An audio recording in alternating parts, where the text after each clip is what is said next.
Hello friends and welcome to your favorite YouTube channel IELTS with Deepak.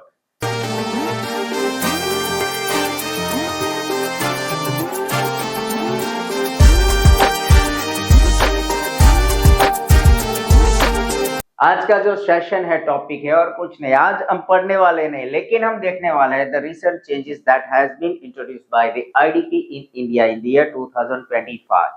कई सारे बच्चों को ये पता नहीं है कि क्या क्या चेंजेस हुए और विदाउट नोइंग अबाउट मीन्स के क्या क्या चेंज हुए जाने बिना ही टेस्ट में अपीयर कर लेते हैं और उसका स्कोर कट जाता है। तो अगर आप भी प्रिपरेशन कर रहे हो और सोच रहे हो in short term like next week next month या कहीं ना कहीं आप टेस्ट अपीयर करने वाले हैं, तो अगर आप टेस्ट अपीयर करने वाले तो वीडियो में एंड तक बने रहिए। मैं आज मोस्ट इंपोर्टेंट अपडेट जो आईएलटीएस में रिसेंटली इंट्रोड्यूस हुए इन द ईयर 2025 वो बताने वाला हूँ और उसको कैसे हम इंप्लीमेंट करें और क्या करना है क्या नहीं करना है वो देखते हैं।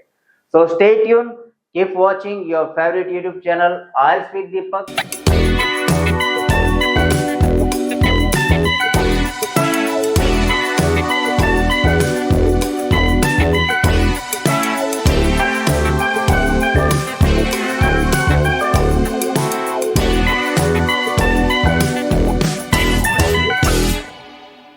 डिस्कशन कर रहे थे कि क्या क्या चेंजेस हुए इन द ईयर 2025। जी हाँ, इस साल first change is the first very beginning change is the fees amount. Yes, fees में बढ़ोतरी हुई है जो जनरली होती है, हर साल हम देखते हैं आईडीपी वाले कुछ ना कुछ इंक्रीमेंट डालते हैं, फीस अमाउंट बढ़ाते हैं। जो पहले 17,000 थी, 17,000 थी, वो अभी बढ़ के 18,000 हो चुकी है। मीन्स के अभी आप प्रिपरेशन में ध्यान दीजिए, कंप्लीट प्रिपरेशन कीजिए क्योंकि आपका सिंगल अटेम्प्ट 18,000 में आपको पड़ेगा। तो ध्यान रखिए आपको बारी बारी आइल्स में रीअपियर करना ना पड़े। प्रिपरेशन ऐसी कीजिए, right sources and right way से कीजिए कि आपका जो स्कोर है that you achieved in your first attempt. And if you are looking to have a good score in your first attempt, genuinely go through all of the videos which I have uploaded in this YouTube channel।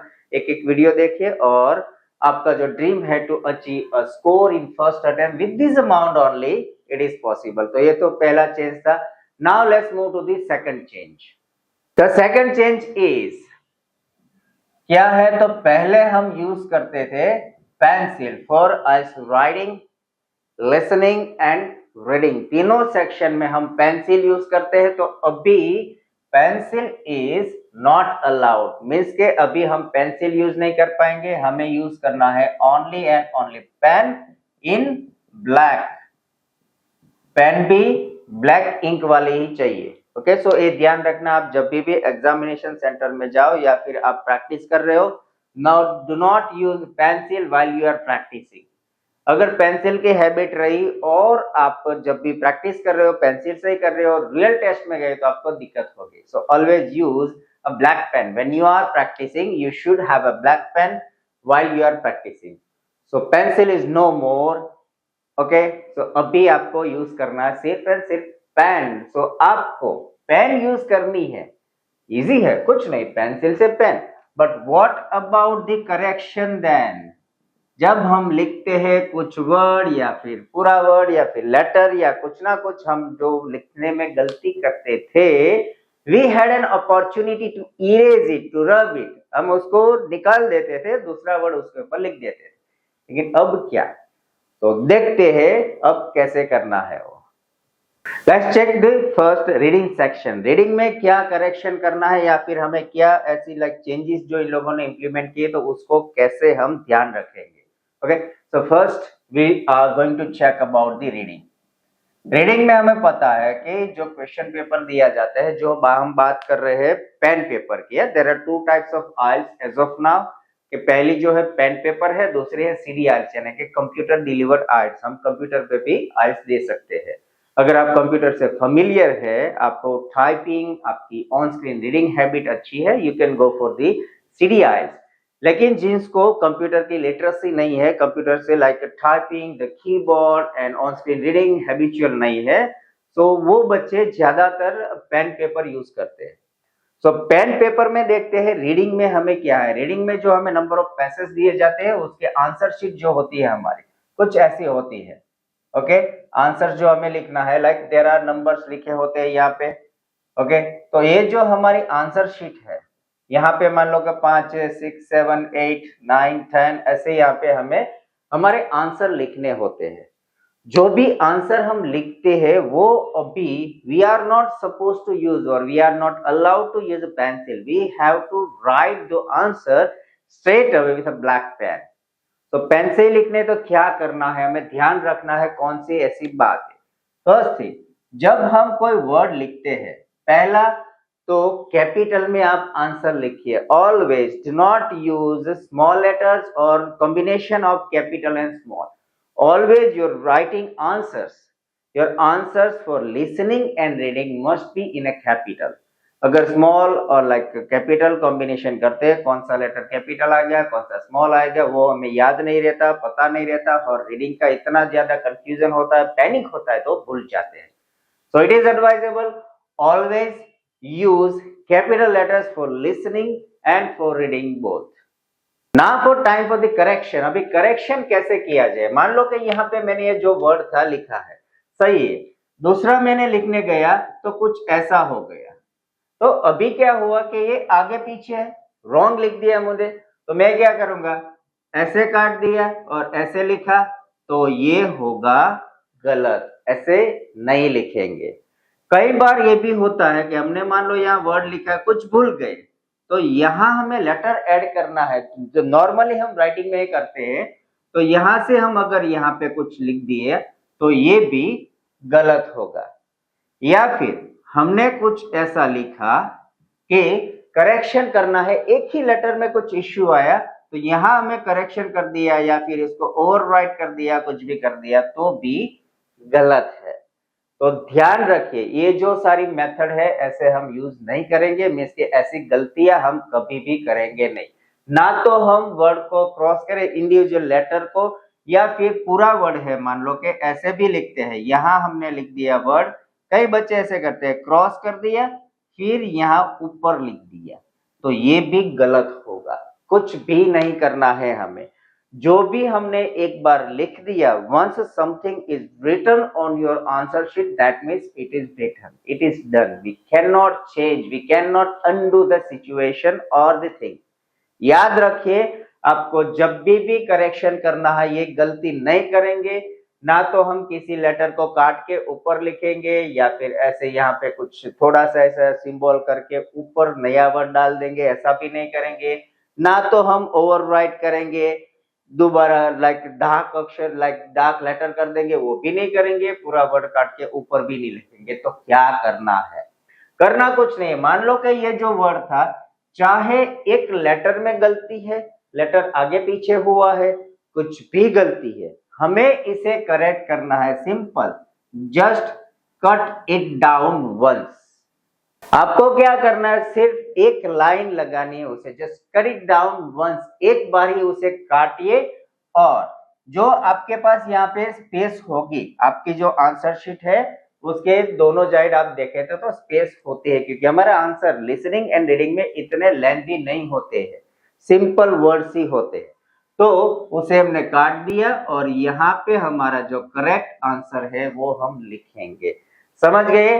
मान लो कि एक word था, यहाँ पे मैंने लिखा true, पहले लिख दिया, जब मैं चेक कर रहा था या फिर जब सॉल्व कर रहा था, बाद में मुझे पता चला कि ये आंसर ट्रू नहीं है, फॉल्स है। तो मैं क्या करूंगा, उसे सिंपल एक बार काटूंगा। Just you need to cut the letter और the your whole answer once. एक बार काट दिया और यहाँ पे आपका जो सही आंसर है वो आपने लिख देना है, दैट्स इट। आप उससे कुछ भी नहीं करेंगे, सिंपल। मान लो कि यहाँ पे आपने एक और वर्ड लिखा जो था ट्रू, ओके, जो वर्ड था ट्रू, लेकिन लिखने में कुछ गलती हो गई, आपको उसको रिपीट नहीं करना है या फिर उसको करेक्ट करने की कोशिश नहीं करनी है, ना तो ओवरराइट करना है, कुछ भी नहीं करना है। Once you made a mistake, once you notice that your answer has some error either or you made some issue, simple cut it down once and rewrite next to it। उसके बाजू में ही आपको उसे फिर से लिख देना है। थोड़ा सा भी इधर उधर होना चाहिए नहीं। सेकंड थिंग, जब भी आप लिखते हो आपके जो आंसर होते हैं उसके बीच में जेन्युइन गैप होना चाहिए, दोनों क्या है कि एक साथ में लगने नहीं चाहिए। जैसे कि कई लिखते हैं TRUE, यहाँ पे मान लो कि ये जो कनेक्शन हो गया तो आपका आंसर गलत दिया जाएगा। As of now mostly student has a complaint they are not getting enough score in especially reading and listening. Why? Those are the reasons. ऐसा क्यों हो रहा है कि सबके 5, 5.5 या 6 आ रहे हैं लिसनिंग रीडिंग में, जबकि बच्चों के 6.5, 7, 8 या फिर 9 out of 9 was normal scoring in listening and reading previously, but अभी नहीं आ रहे, क्यों? Those are the reasons. आपके रीडिंग में कोई दिक्कत नहीं, याद रखिए आपके रीडिंग में कोई दिक्कत नहीं, आपकी लिसनिंग में दिक्कत नहीं, लेकिन what is the problem? The problem is you are not writing your answer properly. So be careful next time when you are appearing for IELTS, you have to have that practice. आप किसी भी answer एक बार लिख लिया, फिर से बोल रहा हूं, I know it is boring, but simply I am like giving you advice again and again. Do not correct anything, do not overwriting, do not overlapping या कुछ भी मत कीजिए. Just cut your answer once and rewrite next to it. उसके बाजू में ही आपको उसका right answer है वो लिख देना है. That is for reading. तो सेम हुआ for listening. Reading and listening की आंसर शीट जो आती है दोनों सेम ही है, तो दोनों में यही चेंजेस है, आपको ये चेंज याद रखना है। तो चलिए अभी देखते हैं द राइटिंग सेक्शन। राइटिंग में क्या किया है, मिस्टेक क्या करना है हमें। पॉइंट इज दैट कि अगर राइटिंग सेक्शन में गलतियां होती है तो कैसे उसे हम करेक्ट करेंगे in pen paper. Let's check. Let me write a passage over here. हम यहाँ मान लो कि लिखते हैं कि it is for the global warming. Let's say for like global warming is one of the most serious issue in the world that makes people think deeply. Okay, that is a passage. हम यहाँ पे लिख रहे थे, ऐसा passage जब मैं लिख रहा था, मान लो कि व्हाइल आई एम राइटिंग, अभी मुझे पता चला कि यहाँ पे मैंने कुछ लोचा कर दिया, गलती, I mean to say, sorry to like use that slang words, गलती कर दी व्हाइल इन स्पेलिंग। यहाँ पे जो मुझे यहाँ पे ई करना था तो मैंने उसका कर दिया है ओ। अभी क्या करना, तो क्या करेंगे, इसको मिटा के ऐसे कर देंगे। ओवरराइटिंग नहीं, ओवरराइटिंग करना नहीं है, तो क्या करेंगे, इसको काट के ई यहां पे लिखेंगे, नहीं वो भी नहीं करेंगे, तो क्या करेंगे, तो इसको काटेंगे सीरियस पूरा का पूरा वर्ड और यहां लिखेंगे ऐसे करके सीरियस, नहीं वो भी नहीं कर सकते। तो क्या करना है, जहां से मान लो आपने गलती की है, जहां से हमारा वर्ड इनकरेक्ट हुआ है, वो पोर्शन से लेके cut cut cut cut cut, cut down, cut down, cut down, cut down and cut down. Start from here. Most serious issue in that way. जमेला है, इश्यू है, सो बी केयरफुल। आप जब भी राइटिंग टास्क 1 और 2 attempt करते हो, ये बात का खास ध्यान रखें, क्योंकि जब भी आपने कहीं से भी बीच में कुछ भी छोटा सा भी करेक्शन किया, चाहे आपने ओवरराइट किया, वो पूरा वर्ड काट के ऊपर लिखा या फिर कुछ भी किया, तो आपका वो जो सेक्शन है वो गलत काउंट किया जाएगा और आपका स्कोर वहां पे कटेगा। तो be careful when you are writing.